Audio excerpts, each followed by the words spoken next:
Eh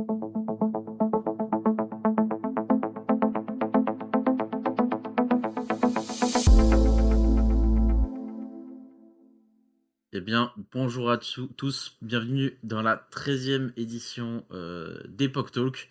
On est aujourd'hui jeudi 7 mai 2026 et aujourd'hui, voilà, l'édition. La semaine dernière, on n'a pas fait d'édition parce qu'il manquait un peu de sujets et on revient aujourd'hui en force avec une édition assez poussée et notamment au niveau des dernières sorties de modèles. J'espère qu'on aura le temps d'en parler. Mais sinon voilà, petit rappel, comme d'habitude, toutes les anciennes éditions sont disponibles, en podcast et en vidéo YouTube. Voilà pour ceux qui préfèrent l'écouter sans son ou avec la vidéo, le partage d'écran, et cetera. De plus, on a des épisodes hors série qui sont en train de sortir sur, Instagram, et LinkedIn et la vidéo entière qui est disponible sur YouTube, en YouTube Short aussi. Voilà parce qu'il y a quelques semaines, on a fait un hackathon, MIT X ANDCS qui consistait à faire un hackathon sur la santé, etc. Et du coup, on a interviewé des petits cracks dans leur domaine, notamment des gens du MIT, donc je vous conseille d'aller voir. Ça ne prend pas beaucoup de temps, c'est sous-titré pour ceux qui veulent regarder sans son ou quoi. Donc voilà, n'hésitez pas. Et du coup, aujourd'hui, on va vous parler, voilà, 5 sujets comme d'habitude.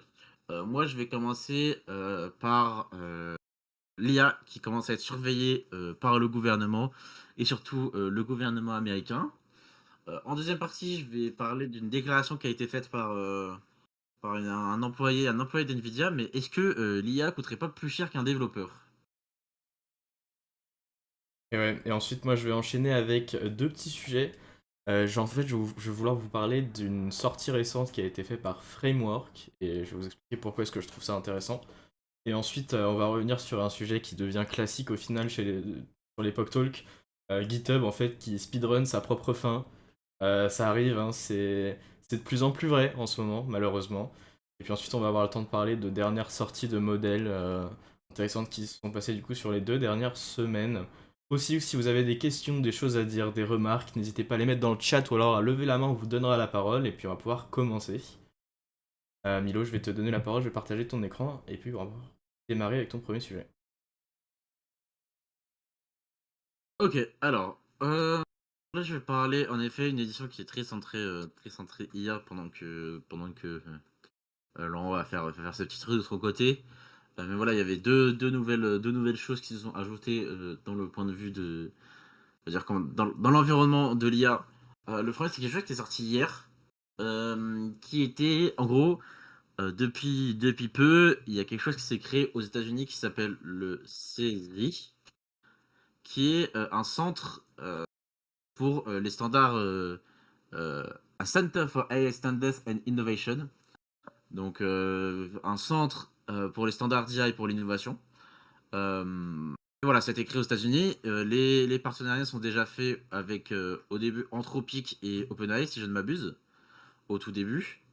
Et maintenant, il y a du coup les trois autres géants entre guillemets de la tech qui sont ajoutés, c'est-à-dire Google DeepMind, Microsoft et xAI, donc Grok, qui se sont ajoutés à cette liste de surveillance entre guillemets.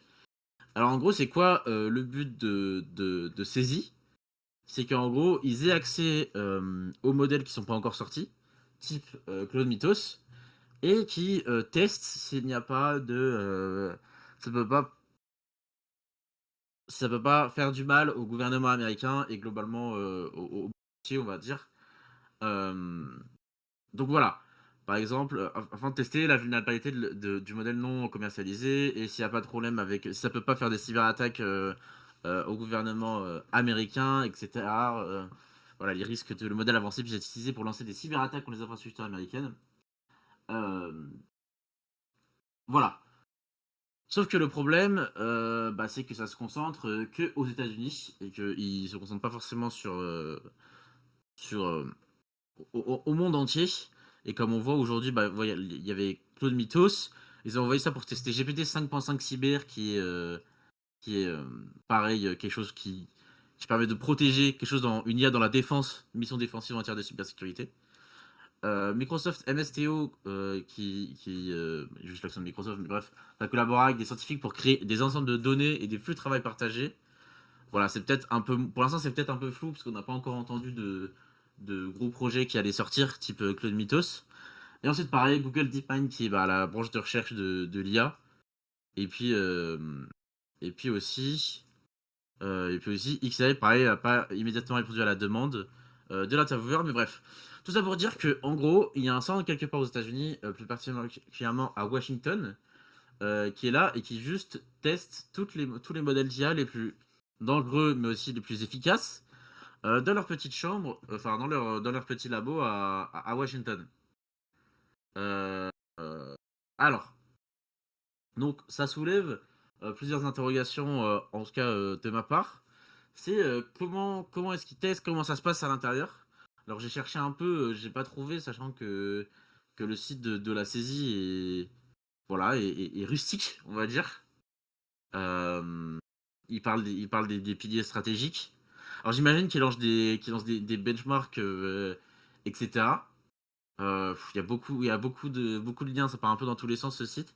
Et voilà, il s'inspire globalement de la NIST, qui est un peu un ancien, je crois qu'ils en parlent dans cet article-là. Oui, non. Bref, qui était un peu C'est l'ancienne l'Institut version. national des standards technologiques. Voilà. Donc il collabore un peu avec ça. Sauf que eux, ils sont plus concentrés sur l'IA du coup. Et en effet, c'est un peu marrant en fait. Des gros laboratoires comme ça qui testent des trucs qui sont pas sortis. En fait, moi, ça me fait globalement penser à des films. Vous savez, où genre, je sais pas, une créature ou un alien s'échappe d'un labo. Du coup, je me dis, imaginez, genre, je sais pas, une IA comme ça, hyper puissante, qui est testée que pour, je sais pas quoi, qui s'échappe d'un labo et qui se met à faire n'importe quoi. Je me dis, ça peut être un sacré bon scénario de film, tu vois. En fait, je sais pas, je me dis tellement de puissance concentrée au même endroit. Parce que, franchement, quand on parle de Claude Mythos ou même des sorties qui n'ont pas encore été popularisées chez OpenAI, c'est quand même de la puissance. Peu importe si c'est vrai ou faux, il y a quand même quelque chose derrière, quoi. Et du coup, je me dis, bah, tous ces gens, ils ont déjà la main dessus. Et puis, on sait pas si on va faire avec, on sait pas si ça va leaker, etc. Mais du coup, le but, globalement, de ce centre, c'est de surveiller ces IA. Donc là, c'est un peu urgent parce que c'est quand même des risques qui s'agrandissent plus les IA passent, et plus les IA se développent, etc. Et plus les technologies se développent. Donc voilà, c'était déjà fait en 2024 avec OpenAI et Anthropic. Donc pour l'instant, ça a l'air de bien se passer euh, par rapport à ça, puisque du coup, on n'a pas entendu de gros problèmes depuis 2014. Faut savoir qu'en plus, c'est un peu marrant parce que il me semble que je crois que c'était dans cet article-là que Joe Biden avait déjà essayé de faire ça avant et que Trump avait enlevé son décret, il me semble. Donc voilà, il y a plein de problèmes. Après, ça donne aussi des problèmes géopolitiques avec les IA chinoises, par rapport à leur capacité de tester, etc. Est-ce que les IA chinoises vont tester de la même façon et vont faire aussi attention que ce centre présent à Washington? Et voilà, le CIS s'appuie étroitement sur l'écosystème du National Institute of Standards and Technology, qui développe depuis plusieurs années un corpus de cadres méthodologiques et d'outils pour évaluer l'IA. Du coup, c'est un peu une extension de ça. Du coup, on a ce tableau un peu, respectivement, sergent américain et chinois par la saisie. Voilà, bah, voilà, c'est ça qui a été. C'est que, comme par hasard, vu que c'est américain par la saisie, les modèles américains sont pardon, les modèles chinois sont très peu hauts dans le graphique, contrairement au modèle, euh, au modèle américain. Donc là, moi, je trouve ça quand même un peu bizarre. Ce serait un peu du déni de pouvoir, on va dire, parce qu'on sait aujourd'hui tous que l'IA chinoise rivalise aisément avec les grands modèles américains.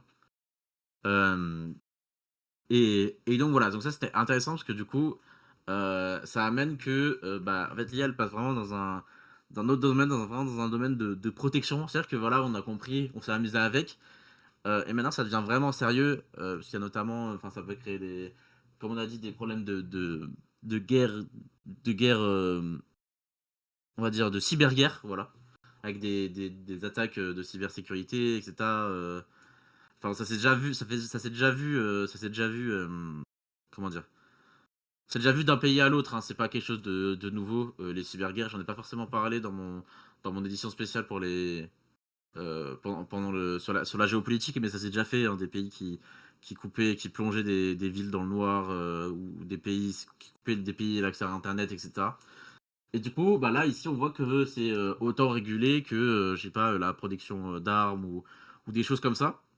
Parce que pareil, en fait, on a peur qu'après les IA soient trop puissantes et genre faut pas qu'un pays puisse dire, OK, comment on fabrique, telle arme chimique et qu'il lui répondre. Donc c'est globalement au niveau de ça, que va tester, ce centre. Et du coup, voilà, j'ai essayé de chercher, des témoignages, d'employés là-bas, de savoir un peu, leur manière de tester.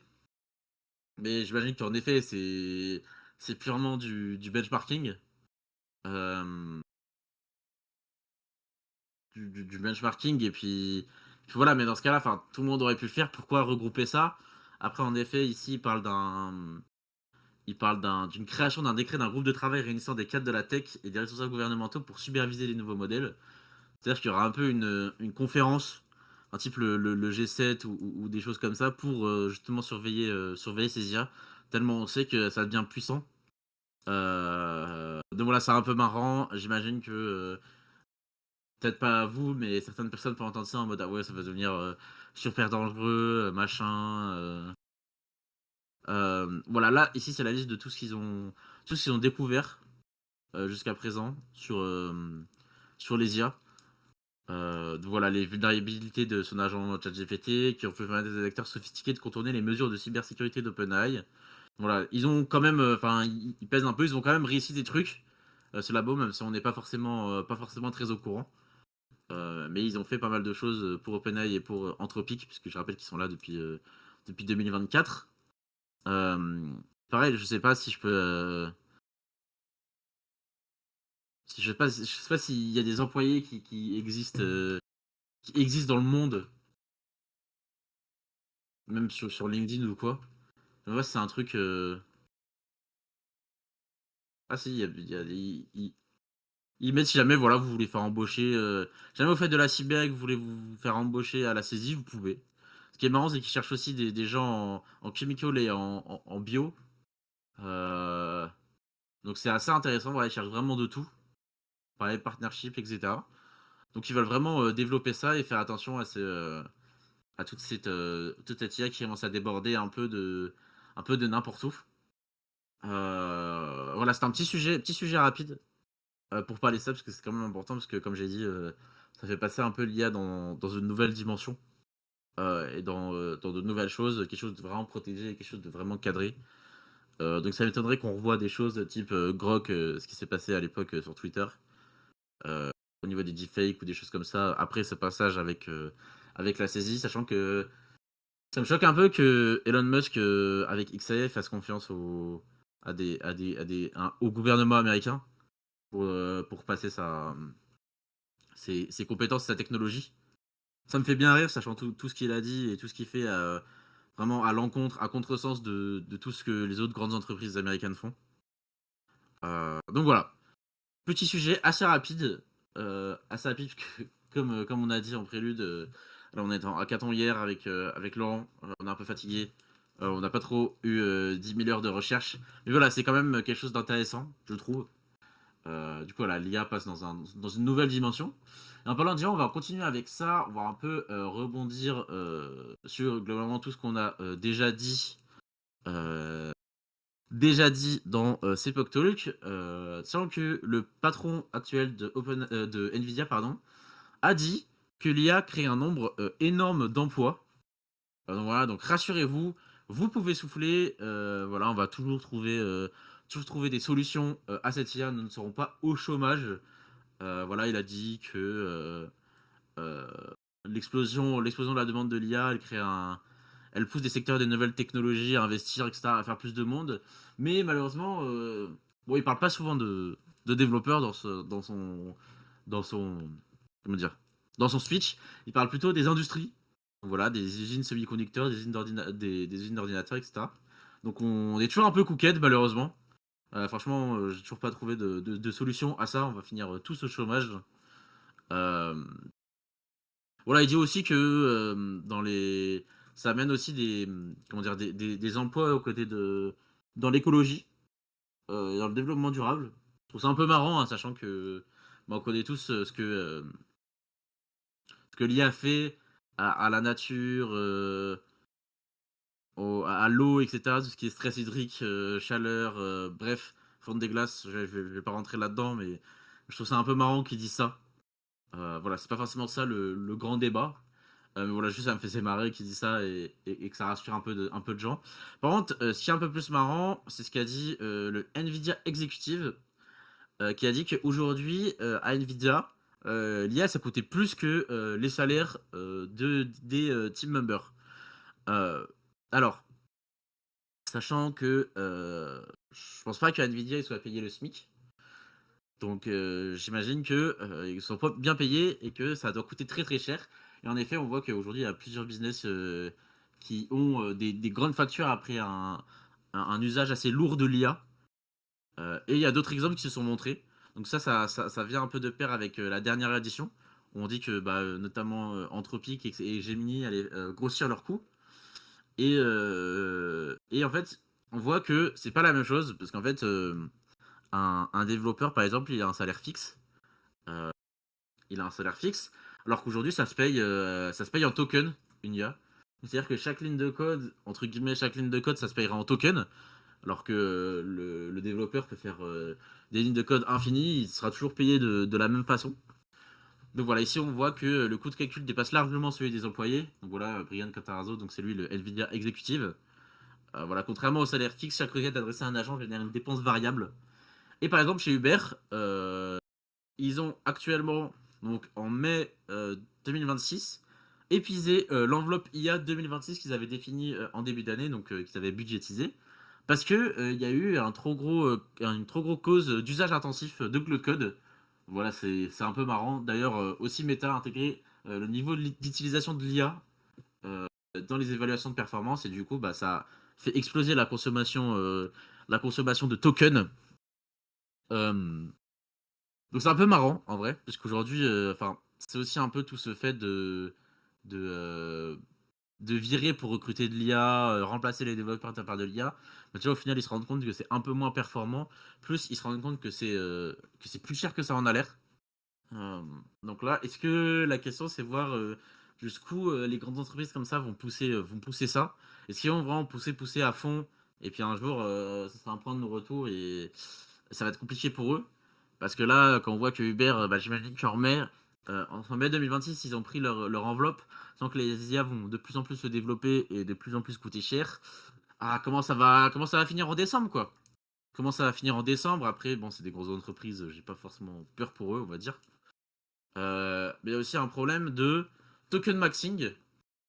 Donc voilà, on transformait la consommation de tokens en compétition. Et il y a un mec qui est ingénieur logiciel à Stockholm, au New York Times, qui a dit en mars, je dépense probablement plus que mon salaire en cloud. Donc là, on voit bien qu'il y a un problème. Qu'il y a un problème, c'est pas normal que quelqu'un puisse dépenser plus de son salaire dans un truc, dans une IA qui pourrait faire ce qu'il fait, mais à son salaire. Donc c'est-à-dire que si tout le monde réagit comme ça, enfin, tout le monde se met à développer comme ça va soit pousser à une baisse des salaires, et du coup des conséquences un peu terribles derrière, soit à une baisse de l'IA. Donc c'est soit on baisse les humains, soit on baisse l'ordinateur, enfin les robots. Donc là-dessus, je suis un peu inquiet en vrai. Voilà, certains utilisateurs atteignent des factures mensuelles supérieures à 150 000 dollars. 150 000 dollars de tokens mensuels, c'est énorme. C'est énorme, je ne sais pas ce que le mec fait avec ça. En tout cas, j'espère qu'il fait du bon travail. J'espère qu'il fait du bon travail. Voilà. Pardon. Donc c'est pour ça que là, encore une fois, le PDG d'NVIDIA, il a proposé aux ingénieurs d'allouer des tokens équivalents à la moitié de leur salaire comme avantage de recrutement. Donc ça, en vrai, c'est une bonne idée. Mais du coup, qu'est-ce que ça devient? Est-ce que ça va pas devenir une course au token et des mecs qui en demandent encore plus. Et puis qu'est-ce qui se passe quand le mec il a la moitié de il a ruiné tout son solde de tokens, c'est-à-dire qu'il revient comme avant et du coup il ship, moins vite, il est à la traîne par rapport aux autres. Voilà, j'ai l'impression que ça va devenir un peu un cercle vertueux, mais vous voyez, certaines entreprises commencent à plafonner les allocations individuelles pour reprendre le contrôle de leur budget. Donc ça devient un peu compliqué cette situation. Heu, voilà, forcer les employés à utiliser l'IA ne garantit ni, économie ni meilleure productivité. Voilà, plusieurs études suggèrent que forcer les employés à utiliser des outils IA peut rendre le travail plus difficile. Parce que, les agents, ils font des erreurs qui nécessitent une supervision humaine. Des incidents internes chez Meta et Amazon ont déjà illustré, les risques d'un déploiement sans supervision suffisante et en effet, on le répète toujours avec Laurent et Laurent va encore le répéter avec GitHub. Mais personnellement, je n'ai jamais vu autant de de problèmes de sites, d'autres ranges de sites depuis l'arrivée de l'IA. Voilà. Moi, je me suis fait cette réflexion et je sais avec Laurent, on se l'a fait aussi des fois. Des fois, on s'amuse à envoyer des barres de status et de montrer à quel point les sites sont down souvent. Euh, et voilà, l'intelligence artificielle coûte désormais plus cher. Plus cher. Hmm, il y a des PDG qui se vendent de leur facture anthropique sur LinkedIn et voyant la preuve qu'ils bâtissent une entreprise autonome. Voilà, ça devient un peu ridicule. Euh, Ça devient un peu ridicule tout ça. Où est-ce que ça va aller? Où est-ce que ça va se finir? C'est la question qu'on se pose tous. Euh, C'est des Est-ce que choses sur lesquelles c'est des rebondir. questions? Vas-y, rebondis. Ok, alors je vais revenir sur ton premier sujet pour le gouvernement. Et je trouve que c'est vraiment pas surprenant en fait. Parce que là, du coup, ce qu'ils veulent, c'est un accès en preview à tous les modèles de recherche qui sont développés par les laboratoires. Sauf que bah ils voulaient déjà ça en fait quand ils disaient à OpenAI tous les arrangements qu'ils ont eu entre eux et avec Anthropic quand ils voulaient un accès exclusif à leur API, bah c'était exactement ça hein. Et bon là c'était pas sous la casquette de on veut vérifier que tout ça c'est sécurisé pour la sécurité du gouvernement et de la nation, mais bah ils voulaient toujours l'accès, enfin ils voulaient surveiller mais en utilisant les modèles quoi. Donc je trouve que c'est pas vraiment surprenant qu'ils demandent l'accès à tous les autres laboratoires.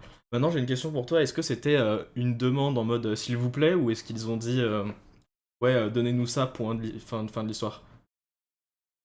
Non, je pense que c'était une demande parce que sinon ils auront accepté et puis en fait je sais même pas de quel côté vient la demande, hein. Ça se trouve elle vient des industries de l'IA, tu vois, parce que c'est-à-dire je sais pas.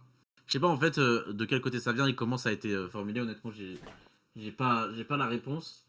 Je pense que ça a été globalement forcé, hein, en vrai. On va pas se mentir, sinon je pense que XAI aurait jamais fait ça. Du coup, ils ont dit bah donnez-nous. Je pense que c'était donnez-nous, sinon il va vous arriver des bricoles.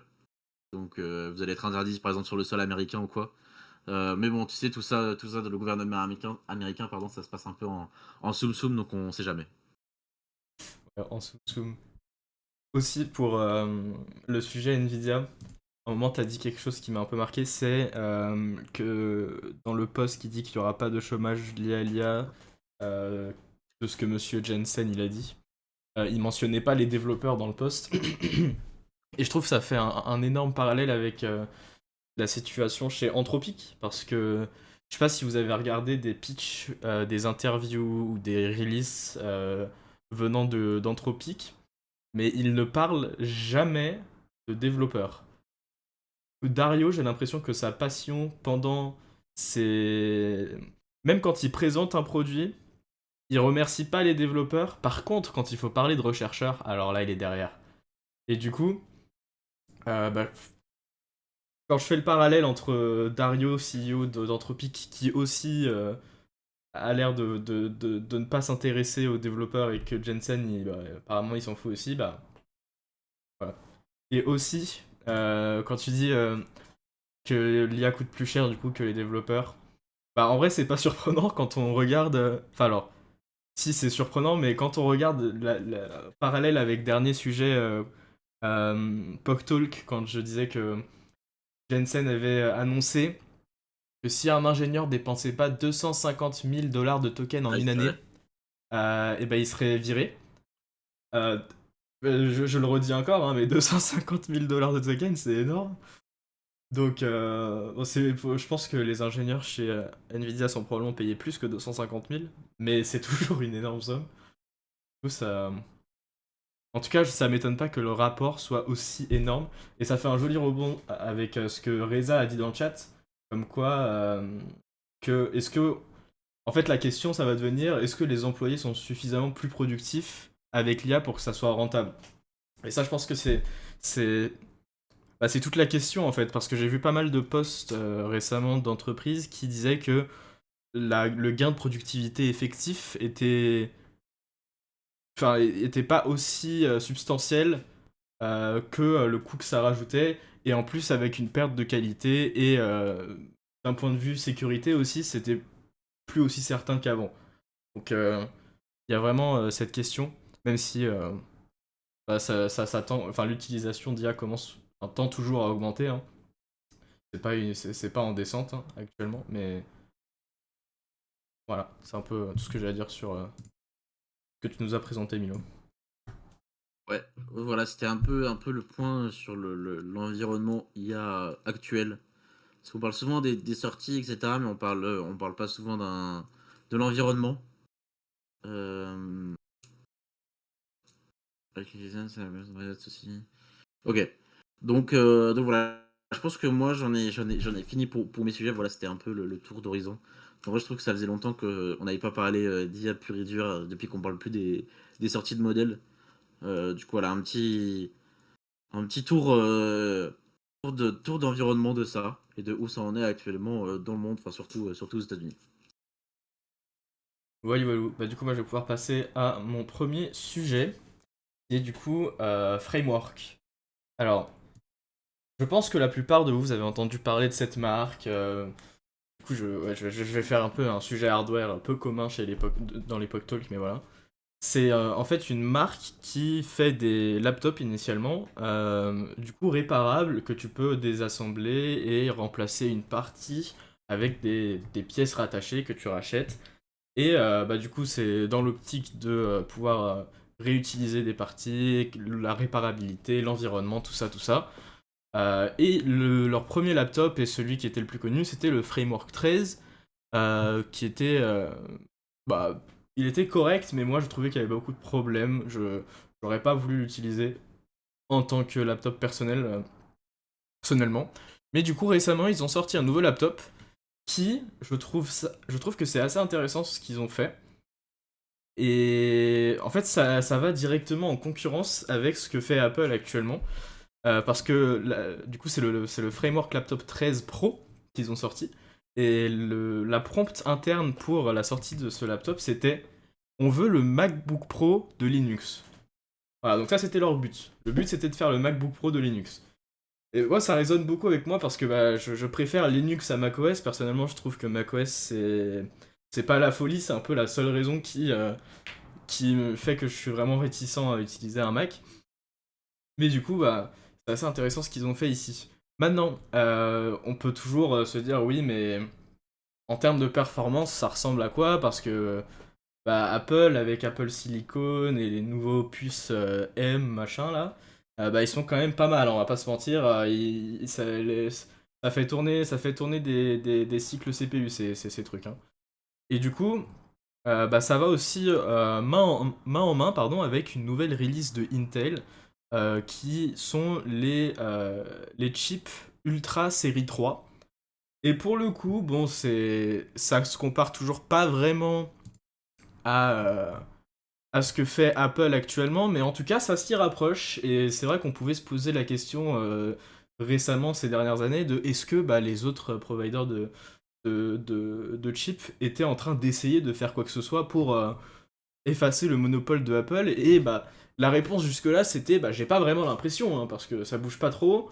Quand on compare les performances, bon certes, quand on compare le prix avec, ça peut peut-être être comparable, mais en termes de performance, bah, on peut voir même rien que ce CPU là dont je vous parle, le Core Ultra X9, bah, en single core, il se fait absolument atomiser par un M5 Pro, et en multicore, bah, ça se rapproche un peu plus, mais c'est seulement parce qu'ils ont 2 fois plus de corps, quoi. Donc voilà.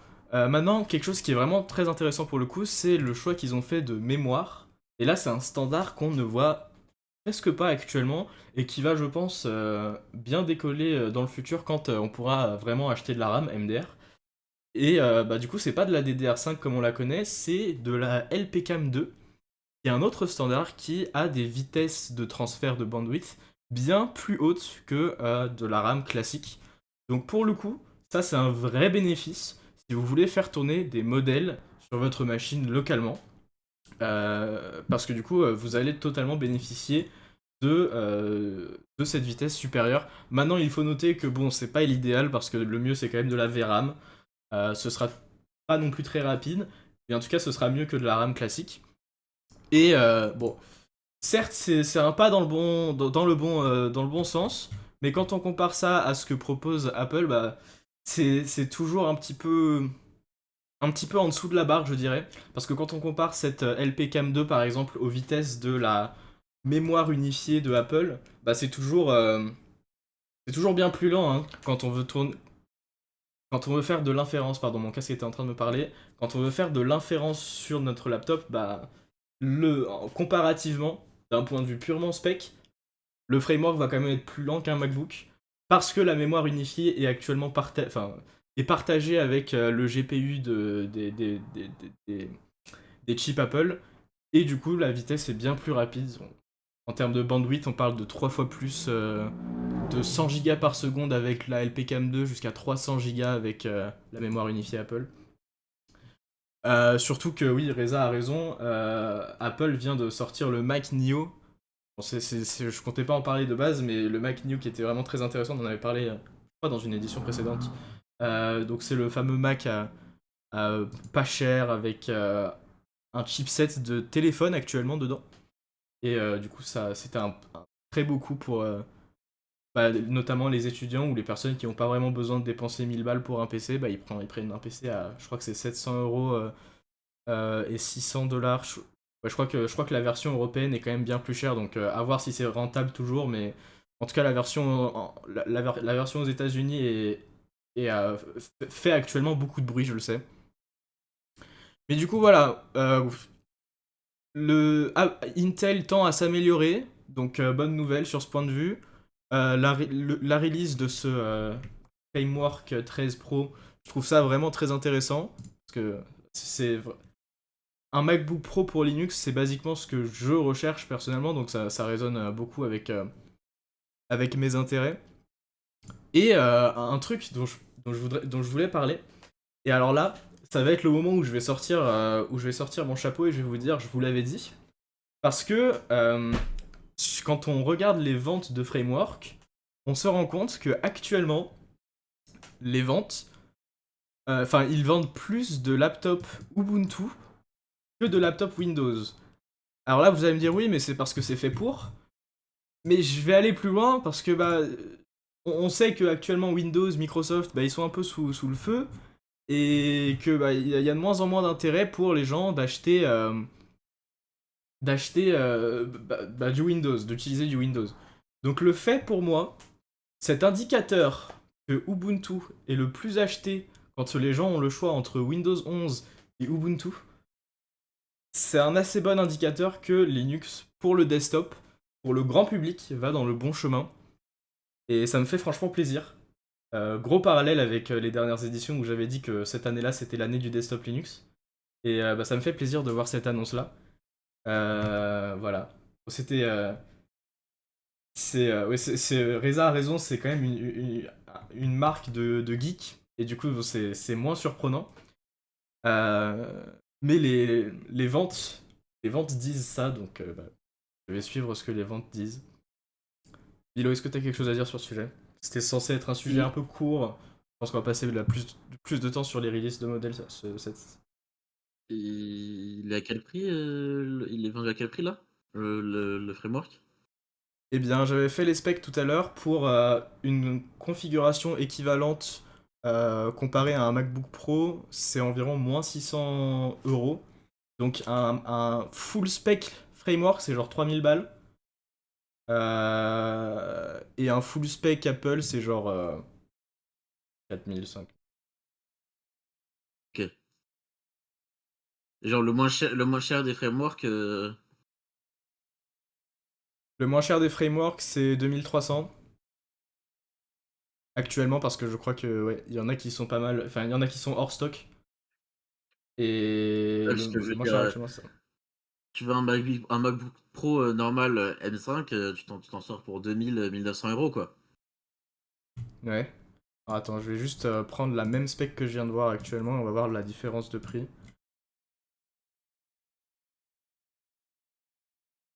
Il y avait 32 Go, il y avait 1 Tera de stockage, 2400, contre c'était quoi? 2 400. 2400, ouais. Bah, au final assez équivalent, mais du coup là c'est la puce M5 de base. Bah, je trouve que le problème, c'est qu'ils se démarquent pas assez au niveau des prix, quoi. C'est le truc, c'est que, bah, on sait tous que le problème de Apple, et les Mac, c'est les prix. Mais là, le truc, c'est que ça se démarque pas forcément, quoi. Et entre, le même prix pour un produit Apple et le même prix pour un produit comme ça, qui est-ce qui gagne, quoi, dans la tête des gens, je veux dire. Parce qu'on sait tous que Apple ne fait pas forcément, en tout cas, bon, à part pour les Mac, mais ne fait pas forcément des très bons produits, notamment au niveau des téléphones. Par contre, les gens achètent toujours Apple. Mhm. Donc, le truc, c'est qu'il faut quelque chose, il faut quelque chose pour devancer dessus. Après, ils disent que c'est out of stock, mais ils avaient combien de stock au début? J'ai pas l'info, mais... Pas l'info. Si c'est out of stock pour 40 PC portables, bon. Non, il y en avait J'imagine plus que pas, hein, 40, j'imagine bon, qu'il il y y en en avait avait. beaucoup plus, hein, mais bah, après, c'est vrai que ce qui est intéressant, c'est de voir le choix entre Linux et Windows. Moi, je serais intéressé de voir si Apple faisait ça, comment les ventes seraient réparties entre macOS et Linux. Ce serait très intéressant de savoir. Euh, mais sinon, ouais, c'est pas mal. Moi, je suis un peu cette marque depuis que je développe globalement. Et c'est cool comment ils arrivent à toujours improve et toujours avoir une clientèle face à quand même le marché des PC portables qui est un peu grandissant. Donc voilà. Ouais. Personnellement, bah alors... attends, je voulais rebondir sur un truc, mais j'ai oublié. Euh... Wow, je me suis totalement perdu dans ce que je voulais dire. Oui, je voulais dire, déjà, premièrement, déjà, tu récupères pas mal de value dans l'engineering du laptop. Genre, tout ce qui est là, tu peux le remplacer. En termes de réparation, ce sera bien moins cher qu'un MacBook où bah, il n'y a pas beaucoup de choses que tu peux réparer. Euh, alors que là, bah, tu peux littéralement l'ouvrir juste avec un petit tournevis et remplacer ce que tu veux à l'intérieur. Donc, I guess, tu gagnes ça pour répondre à ta question de qu'est-ce que tu as en plus. Et voilà. Ouais, mais enfin, faire un PC portable soi-même, c'est chaud, tu vois. Il y a beaucoup de circuits, beaucoup de trucs importants à savoir. Moi, même peu importe à quel point c'est accessible, je m'amuserais pas à réparer un PC portable moi-même. Alors, franchement, si tu regarderais les guides de réparation, je pense que tu changerais d'avis parce que c'est vraiment deux vis à chaque fois. Bah, je ne les ai pas regardés, donc je ne peux pas te dire. Ok, et ah oui, je me souviens aussi de la deuxième chose que je voulais rebondir, c'était quand tu as dit que je serais curieux de voir comment ça se comparait les ventes des MacBooks s'il y aurait aussi une option Linux. Et bah là, je vais te répondre que personnellement, si cette option existait, si ce serait ne serait-ce que possible d'avoir Linux sur macOS, enfin sur un Mac, bah je regarderais même pas cette option-là. Voilà, parce que bah, enfin, juste mets-moi un Mac, mets-moi juste Linux sur un Mac et je suis content. Voilà, c'est bon. Ah, mais toi, on sait, Laurent, on sait. Mais faut voir à l'échelle. Après, à l'époque, il y avait un système Linux qui tournait sur Mac, hein. Oui, mais c'était à l'époque des chipsets Intel, là ça n'existe plus, hein. Enfin, il y a que Ouais, Linux c'est vrai. Asahi qui est en développement et encore même la puce M1 n'est pas totalement supportée. Il y a des problèmes avec le son notamment. Ne t'inquiète pas que j'ai regardé depuis que j'ai un Mac, hein, et bah, tous les chipsets récents c'est presque inutilisable actuellement. Et Ouais, c'est vrai. Voilà. Donc ça c'est pour Framework. Maintenant. Ah oui. Mon très beau GitHub. Hmm. Ah oui, alors ça c'est pas la première fois qu'on se retrouve sur cette page de statut GitHub, hein. Euh, c'est pas la première fois qu'on se retrouve dessus, hein. Moi à chaque fois que je vais dessus, j'ai un peu une attaque de PTSD, je me dis voilà, qu'est-ce qui se passe encore?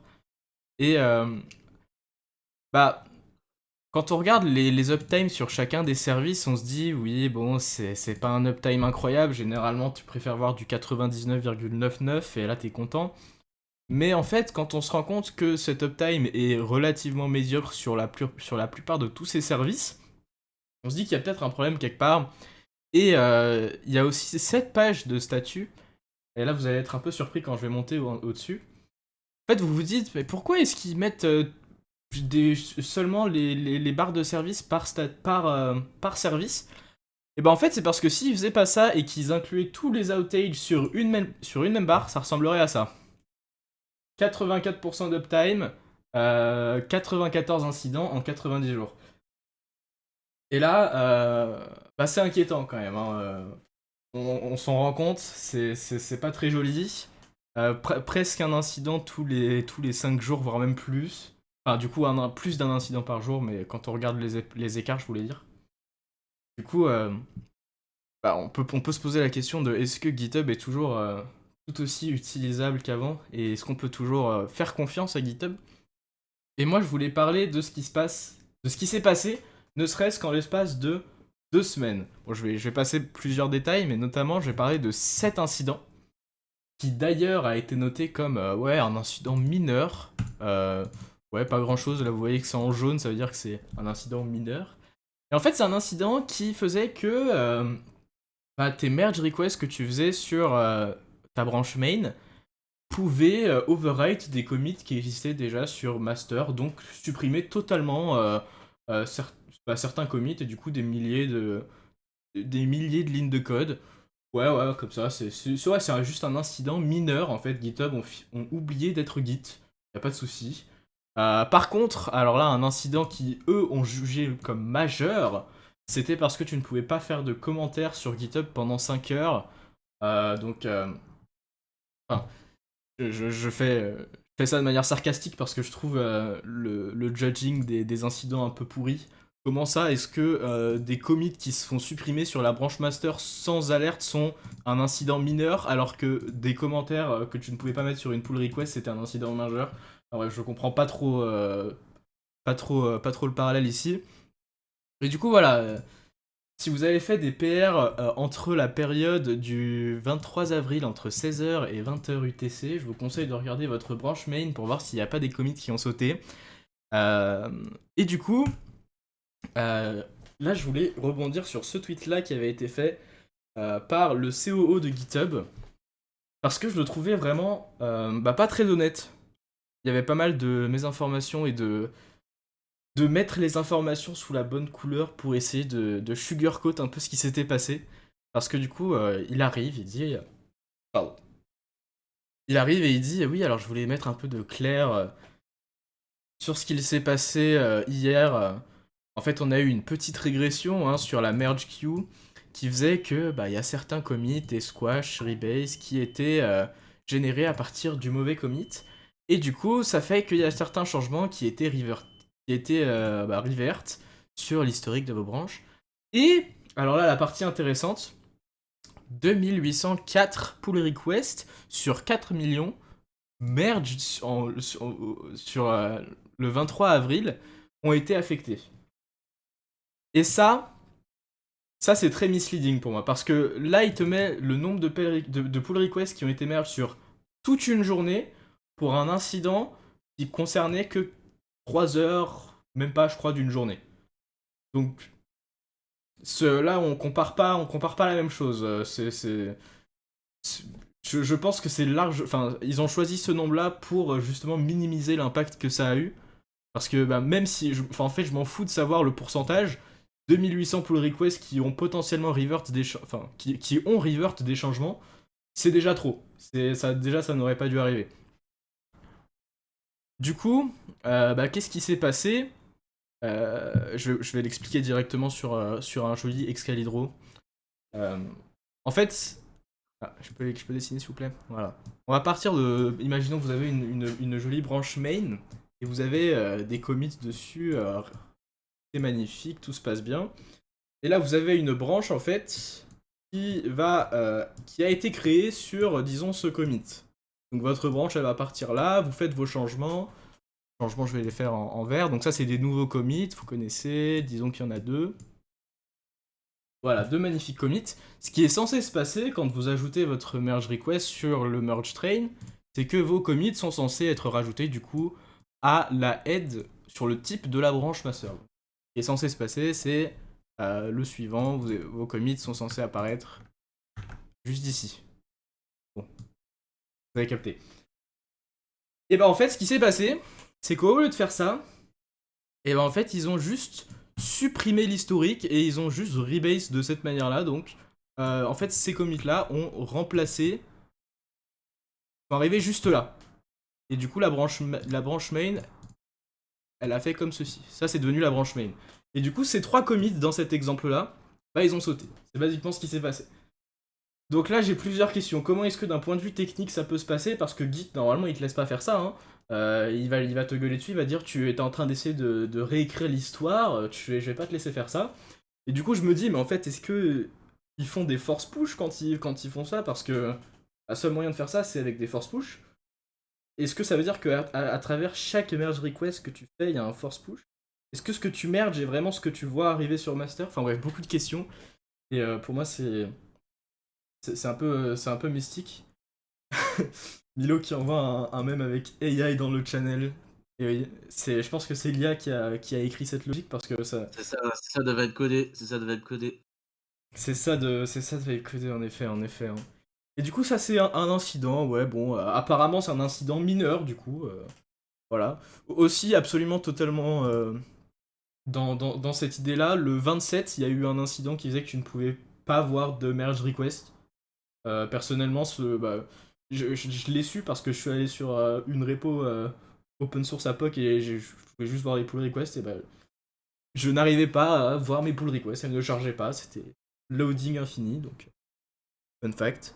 Aussi, cette semaine, il y a Michel Hashimoto, donc un développeur légendaire qui bah, du coup a créé notamment Ghosty, un émulateur de terminal vraiment très populaire, qui pour le coup je trouve assez sympa, bah, a décidé de quitter GitHub. Pour contexte, c'était c'était le user numéro 1299, donc vraiment un early adopter de GitHub. Et il explique dans cet article que bah, il avait vraiment adoré GitHub depuis le début et que depuis le début il supporte vraiment ce qu'ils font, mais que maintenant, bah, ce n'est plus This is no longer a place for serious work, n'est plus un endroit pour travailler de manière sérieuse. Il avait écrit dans un calendrier euh, une croix sur chaque journée où un outage de GitHub l'avait impacté. Et de manière rétrospective, il avait remarqué que presque chaque jour de la semaine, il avait mis une croix sur le calendrier, ce qu'il dit juste ici. Et depuis cette décision-là, il a décidé de quitter GitHub. Et ça, c'est pas un incident isolé, hein. On peut voir que beaucoup de gens, actuellement, si vous ouvrez Twitter ou n'importe quoi, sont en train de dire qu'ils veulent switch off GitHub et qu'ils ne veulent plus l'utiliser. Donc, un grand flux de développeurs sont en train de quitter la plateforme, ce qui pour moi, il y a bah, ne serait-ce que 2 ans, paraissait impossible. Si on m'aurait dit il y a 2 ans que GitHub aurait autant de backlash et que autant de personnes chercheraient à quitter la plateforme, moi j'aurais juste dit bah en fait ils ont tellement une avance sur le reste que bah, c'est presque impossible de faire ça. Mais bah aujourd'hui c'est en train d'arriver. Voir où est-ce que le reste va nous mener. Mais du coup, à la suite de tout ça, GitHub font un mea culpa. Ils disent oui, on est désolé que les uptime soient aussi dégueulasses et on va essayer de faire mieux. Et dans l'article où ils s'excusent, eh ben, ils mettent juste un graphique avec avec un truc vert qui monte. Et puis voilà, et ensuite ils disent bah voilà, on a eu plus de usage récemment et du coup on a eu du mal à gérer tout ça. Et on est désolé que qu'il y ait autant de développeurs qui sont impactés, c'est vraiment dommage. Et puis on va faire mieux. Tout le corporate speech dont vous pouvez vous attendre. Et ensuite, de manière absolument totalement random, sur GitHub, une RCE qui drop cette semaine, donc une CVE qui autorisait une personne qui faisait juste une commande, ouais, un petit git push. Ouais, un petit git push sur GitHub, tu pouvais faire du remote code exécution sur les serveurs GitHub. Donc ouais, un petit truc assez rigolo, hein. Euh, c'était une... C'était un problème dans le protocole interne de GitHub qui, du coup, je vais vous l'expliquer comment est-ce que ça fonctionne un petit peu, euh, faisait en sorte que tu pouvais exécuter du code sur les serveurs GitHub. On va passer directement sur les détails euh, pour aller un peu plus vite. En gros, quand tu fais une commande Git sur GitHub et que ça va du coup remonter à la remote, elle va passer par un endroit qui s'appelle BubbleD. C'est une sorte de load balancer. C'est une sorte de load balancer pour les opérations Git. Et ce BubbleD, et du coup, il est dans un environnement privilégié. C'est un peu la source de vérité. Quand il dit quelque chose, c'est source de vérité. C'est basiquement utilisateur sudo sur GitHub. Et ils ont réussi, en manipulant un header dans les requêtes qui sont faites par ce fameux git push, donc tout simplement en rajoutant un header, c'est à travers le flag -o sur le CLI Git, pour ajouter des headers. Et à travers ça, eh ben, ils ont trouvé qu'en fait, si tu modifies le header xstat, en fait, dans BubbleD, il va être concaténé avec des points-virgules, sauf qu'il ne vérifie pas si ton input elle contient déjà des points-virgules, et du coup, in fine, tu pouvais rajouter en fait des headers dans les requêtes qui sont envoyées à GitHub juste en ayant une input dans un de tes headers avec des points-virgules. Voilà. Maintenant, comment est-ce qu'ils ont utilisé ça pour avoir de la RCE? En fait, il y avait un flag qui s'appelait Large Blob Rejection Enabled qui empêchait certaines payloads à être upload, et de base il était set à true, sauf que vous avez pu le deviner, ils l'ont set à false juste après, quoi.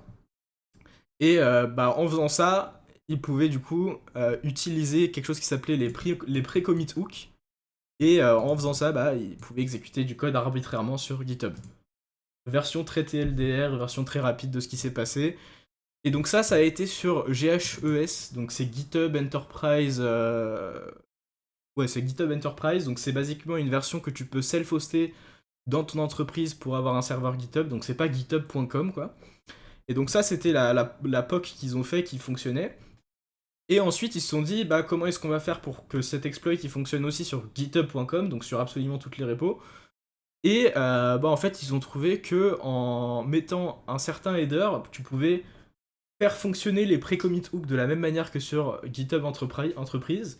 Et comme vous l'avez deviné, ils ont juste rajouté ce même header à travers la même méthode, et ils pouvaient exécuter n'importe quoi en tant que l'utilisateur GitHub sur les serveurs. Aïe aïe aïe aïe, une RCE ça fait pas plaisir hein, sur GitHub. Du coup, maintenant on va quand même regarder un peu euh, d'un point de vue pratique, et je vais quand même donner un peu de props à GitHub. Ils ont réussi à fixer le problème le même jour où le bug a été report. Donc bon point sur cette avenue-là. C'est quand même une réponse assez rapide, c'est pas souvent qu'on voit ça. Ils ont répondu jour même et c'était fixe. C'était fixe. Donc c'est sympathique quand même. Voilà. Euh... Milo, parle-moi. Ouais, moi j'ai envoyé pareil l'outage, enfin les obtain qu'il y a sur Claude, qui sont un peu aussi catastrophiques.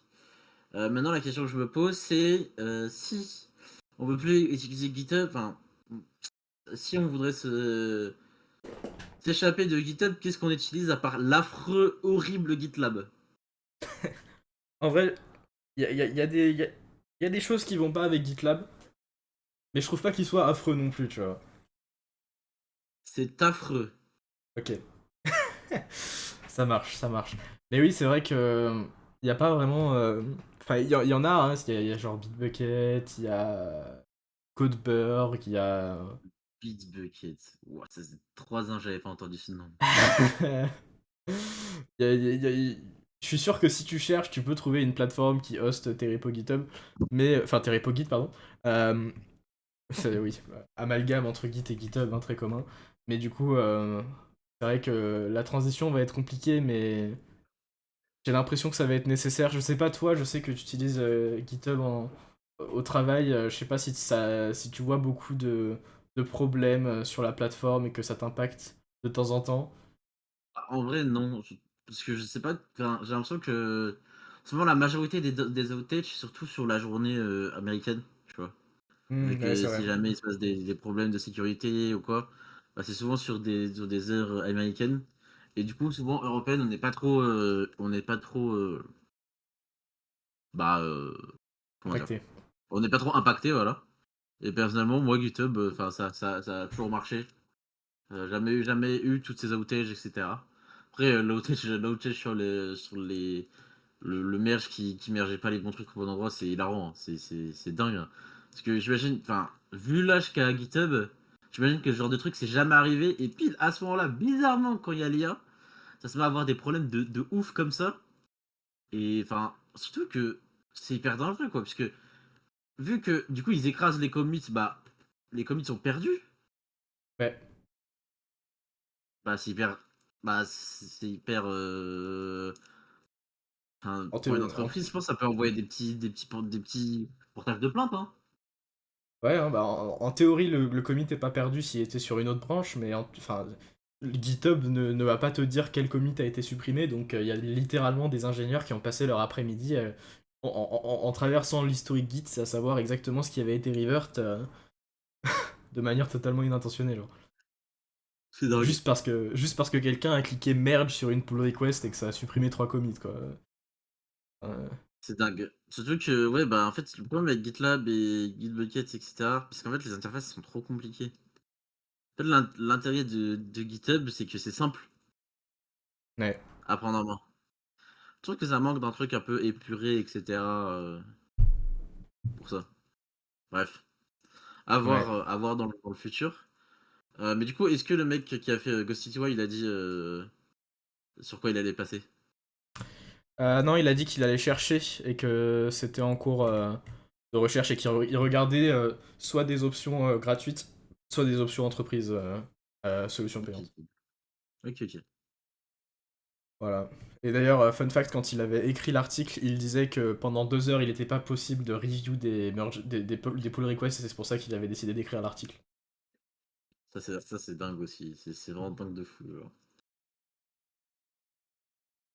Bon, on va pouvoir passer aux sorties de modèles. Moi j'aimerais parler d'abord de GPT 5.5 qui du coup est sorti ironiquement le même jour que des commits ont été revert sur GitHub, le 23 avril. Et bon, j'en ai un peu marre de parler nombre avec des benchmarks, donc je pense que je vais juste parler un peu de mon expérience avec le modèle comparé au précédent. Ça serait peut-être plus intéressant, je voulais juste le graphique ici qui est donné par OpenAI. Si après Milo, toi t'as des choses à dire, ce sera bien évidemment très intéressant. Euh, si je peux parler d'abord du modèle précédent, pour donner un peu de contexte. Personnellement, j'avais pu utiliser un peu GPT 5.4, mais je sais pas si j'étais mal tombé ou quoi que ce soit, mais je l'avais essayé 2 fois et à chaque fois il s'était convaincu d'un truc qui était totalement faux et du coup juste bah, j'avais que des résultats qui étaient assez suspicieux avec. Je sais pas, personnellement ça n'a pas fonctionné. Par contre j'ai pu essayer 5.5 et j'ai trouvé le modèle assez sympa. Euh, il est assez bon d'un point de vue logique. Il arrive bien à suivre une lignée de pensée. Et aussi, d'un point de vue purement code, j'ai trouvé que le format. Enfin, il écrivait du code qui était plus lisible comparé à d'autres IA. Il va pas faire des tricks dans tous les sens, de mon expérience. Par contre, un truc que je peux noter, j'ai remarqué que à partir du moment où tu lui donnes quelque chose dans son contexte, mais ensuite que tu lui dis que c'est faux, dans un grand enfin, à partir du moment où la window de contexte devient assez grande, il va tendre à toujours fallback sur ce truc qui est dans son contexte, même si c'est faux, même si tu lui as dit. Donc généralement, je me suis trouvé souvent à ouvrir des nouveaux chats parce que juste il était convaincu de ce qu'il avait déjà dit avant, même si je lui avais dit de ne pas le faire. Donc voilà. Euh, un peu mes commentaires sur GPT 5.5. Même si du coup je trouvais que c'était pas forcément une sortie non plus majeure. Voilà, Milo, toi qu'est-ce que t'en penses? Moi, je suis devenu expert en modèle chinois, moi, même parle plus de modèle américain, alors. Ça marche. Bon, bah justement, modèle chinois, je voulais vous parler de DeepSeek V4. Alors là, DeepSeek V4, pour le coup, c'est un énorme modèle qui a été sorti par DeepSeek. Et quand on met ça en contexte, cette sortie de modèle comparée au nombre de personnes qui travaillent sur DeepSeek et le nombre de ressources qu'ils ont, c'est assez impressionnant. Faut savoir qu'il y a que environ 200, bon je dis que, c'est quand même 200 employés, hein. Et en termes de ressources, ils n'ont pas autant de ressources que les laboratoires américains, et pourtant, ils arrivent à faire des releases qui sont assez impressionnantes. Je voulais parler notamment de la nouvelle méthode d'attention qu'ils ont sur leur modèle. Je sais pas si vous avez lu le papier légendaire Attention is all you need par Google. S'il vous plaît, merci. Mais ce papier-là, c'était vraiment ce qui avait kickstart un peu le processus de backpropagation, genre de redonner, enfin, de déterminer l'importance de tokens précédents en fonction du token actuel. C'est ça, basiquement, l'attention, c'est ce processus de savoir quel token est intéressant pour définir le prochain. Et bah, en fait, ils ont pris une approche qui était totalement nouvelle et qui réduit largement la demande d'inférence. En fait, la manière dont ça fonctionnait, l'architecture proposée par Google, c'est qu'il va littéralement reprendre, en partant du premier token jusqu'au token n, il va reprendre chaque token en définissant l'importance de chacun. Et bah là, ce qu'ils font, eux, c'est qu'ils mettent un label sur un groupe de tokens en disant bah ces tokens-là, ils correspondent à ça. Et du coup, quand ils vont chercher l'importance de tokens précédents, bah ils vont se baser là-dessus. Et du coup, ça divise grandement la demande de compute sur la génération d'un token. Ce qui fait que le modèle est aussi assez rapide et performant. Voilà, donc modèle très intéressant, open source comme toujours, DeepSeek qui sont très ouverts là-dessus. Ils font toujours des papiers qui sont vraiment mind-blowing et voilà, une très grande sortie qui est passée un peu sous l'eau d'après moi. Et puis voilà, je vous conseille vraiment d'aller regarder, surtout que si vous l'utilisez, vous pouvez payer par exemple sur OpenRouter, c'est vraiment pas très cher. Là, les prix de tokens pour V4 Pro, c'est du 1,3$ pour million de tokens input et 2,7$ pour million de tokens output. Donc franchement, la technologie qui est package dans cette nouvelle sortie de modèle est vraiment impressionnante. Voilà, c'est tout ce que j'ai à dire là-dessus. Toi, Milo, qui est expert de modèles chinois, parle-moi. Franchement, ceux qui sont encore sur Claude, je comprends pas, hein. Je comprends pas, vous avez tout sous les yeux et ils sortent des papiers de recherche révolutionnaires tous les 3 mois. Et ils font des modèles qui explosent tout. Euh, enfin, je n'ai rien à dire de plus, quoi. Oui. J'en ai à dire de plus, tu as tout dit. Malheureusement, les Chinois sont plus forts que nous, il faut juste l'admettre, hein. Malheureusement. Opus reste bien meilleur quand même, quand il le limite pas. Ça Et oui, m'étonnerait, à voir. en vrai, je suis d'accord, mais ça se rapproche grandement quand même. Et puis, en fait, ce qui est surtout impressionnant, c'est ce qu'ils font avec les moyens qu'ils ont. Parce que, comme je l'ai dit au tout début, ils ont pas les mêmes moyens que Anthropic. Et puis, même encore, la raison pour laquelle Reza. Non, pardon. Wow. Wow. La raison pour laquelle Anthropic limite les modèles, c'est en grande majorité une limite de compute. Jusqu'à très récemment, d'ailleurs, ce sera probablement le sujet d'un prochain PocTalk qu'on n'a pas eu le temps de le mettre dans cette édition-là, mais vous avez sûrement vu les accords qui sont en train d'être faits entre SpaceX AI, XAI et Anthropic. Bah ça, c'est tout simplement dans l'optique d'augmenter la compute d'Anthropic qui était vraiment très limité comparé à d'autres laboratoires, et du coup c'est pour ça qu'ils préféraient donner priorité sur leur machine aux rechercheurs plutôt qu'aux utilisateurs. Et je vais pas spoil du coup ce qu'on va dire la prochaine fois, mais on va attendre aussi les derniers articles et ce que les gens disent dessus pour avoir plus de recul, mais voilà. Milo, si t'as rien d'autre à dire, je pense qu'on va pouvoir Rien conclure cette d'autre édition. rien d'autre à dire. Rien d'autre à... Il y a Grok aussi. Ah oui, il y a Grog 4.3. Bon, Grog 4.3, j'ai rien à dire, voilà. Il y a Grog 4.3 qui est sorti. Have fun. De ce que j'ai Pour vu, ceux il qui est utilisent juste très Grok, lent. je sais pas, est-ce que il y a des gens qui utilisent Grok pour le code? Franchement, je pense pas, hein. Alors, franchement, en plus, il est terrible en code, hein. J'ai vu les benchmarks, c'est pas ça, hein. Moi, je préfère un DeepSeek V3 que Grok 4.3, hein. Eh oui, les Chinois toujours. Mais ouais. Je l'ai essayé juste avant le talk pour juste avoir une idée. J'ai mis 1 minute pour avoir une réponse de genre 300 tokens. Ouais. Euh, peut-être que j'avais le mauvais provider, mais à part ça, voilà. Rien d'autre à dire sur Grok 4.3. Donc Milo, je vais te laisser faire l'outro de cette édition, puis on va pouvoir laisser partir tout. Ok, alors merci à tous d'avoir suivi ce POC Talk 13. Sachez qu'on se rapproche de plus en plus du POC Talk, des POC Talk édition spéciale. On va voir quand est-ce que ça va se faire, on va vous communiquer ça très, très prochainement. Merci à tous d'être toujours là tous les jeudis pour les POC Talk. Et puis on se retrouve normalement la semaine prochaine pour le POC Talk 14 du coup. Et puis passez une bonne soirée et merci à ceux qui nous écoutent en différé. N'hésitez pas à en parler autour de vous. Et puis Laurent, un petit mot de la fin. Et bah à la semaine prochaine, j'espère vous y retrouver, et puis passez une très bonne semaine. Salut!